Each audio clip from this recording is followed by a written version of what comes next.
For all that the Trump administration has done to hollow out the federal government, the Centers for Disease Control and Prevention continue to play a vital role in providing accurate information to the public.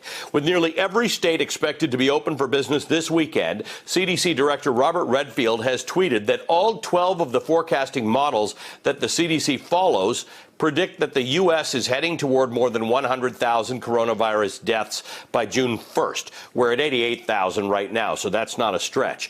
Redfield's post comes after the CDC finally released guidance on states reopening after their original science-based guidance was shelved by the White House for being overly restrictive. It's a topic that the Associated Press has been reporting on exclusively and extensively. It's led to some question that the role and relationship of the CDC and the White House going forward. Joining me now is Kathleen Sebelius, former Health and Human Services Secretary, former Democratic governor of Kansas, and the president and CEO of Resources. Kathleen Sebelius, good to see you. Thank you for being with us. Good to be with you, Alan. I have in my hand here a 68-page remarkably detailed report that was prepared some time ago by the CDC. It has details on schools, it has details on faith communities, on restaurants, on childcare, really, really specific detail that a whole lot of Americans could have benefited from seeing some time ago. This was shelved by the White House. This was tabled. They kept saying they're reviewing it. They wouldn't put it out there. It took reporting to get it out there. What's the point of not putting this information out there? Good, detailed information done by people who actually do this for a living. Well, I don't know what the point. Well, I think the point of holding it is that the White House must have felt that it would be discouraging or limiting to what they want to do, which is push people out into an economy. I find it very troubling because the CDC, as you said, are not only the national but the international experts on epidemiology. Their expertise is putting out very detailed information about what a school should do, what would be helpful in a restaurant, how to reopen an office place, what happens in a department store, all the kinds of things that people are clamoring for and that consumers then can use to evaluate whether or not to enter a place of business, whether or not to send their kids to the school, whether or not to get on an airplane. If the guidelines are being followed, then they will feel safe and secure. If the guidelines are not followed, they can make a determination. But to hold that information or to censor the information, which is really what is happening, putting out very vague, high-level guidance instead of this detailed place-by-place, program-by-program information, is dangerous for the public. It puts public officials at a disadvantage, and it certainly puts the American public at an extreme disadvantage because people really then don't know what to do.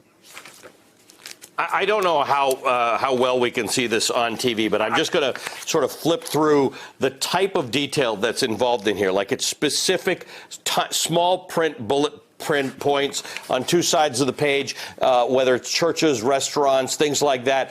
I guess this begs the question, Kathleen Sebelius, if we've got a CDC, what's the relationship that the CDC is supposed to have with the government? Because I don't know how many different other organizations put out details like this, but it seems like we should have had this maybe 2 months ago or at least a month ago when we were debating how to stay open or who should stay open, because this is valid scientific information. I totally understand that this administration seems to have a fraught relationship with science and evidence-based stuff. But is the CDC does Robert Redfield have a voice in the government right now, or is he, like other health officials, doing the bidding of the president?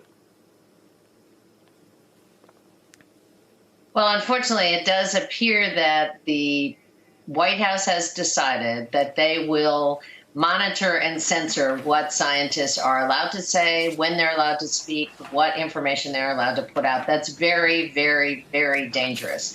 I think that I recently was with Rich Besser, Dr. Richard Besser was the acting CDC director during H1N1. And he, again, explained that what the CDC does the very best, he was there for 13 years, is this kind of detailed guidance and epidemiology. They set a national framework. Then state and local leaders can make independent decisions based on what that framework looks like within their own jurisdiction, and consumers can make a decision. But what we need is the national framework. We need the kind of expertise. And if the White House holds it, censors it, so the 67-page report that you have in your hands, Allie, that was put forward to the White House. There's a clearance process that always happens. Usually the turnaround would be very quickly. They look for typos, they look for information, and then they find the right point to push it out. What happened this time is the White House held on to it, and what has been put out is a very different kind of document with not nearly the level of detail. And that information is being held or censored in a way that is not helpful to anybody. Well, I would recommend that every American, regardless of whether you run an organization or a business or not, download this and read it, because it is so specific and so detailed that it can inform your own decisions about how you engage when the governments, your state governments, lift the rules. Secretary, good to see you as always. Thank you. Kathleen Sebelius is the former Health and Human Services Secretary and the former governor of Kansas and the president and CEO of Resources. Hey there, I'm Chris Hayes from MSNBC. Thanks for watching MSNBC on YouTube. If you want to keep up to date with the videos we're putting out, you can click subscribe just below me or click over on this list to see lots of other great videos.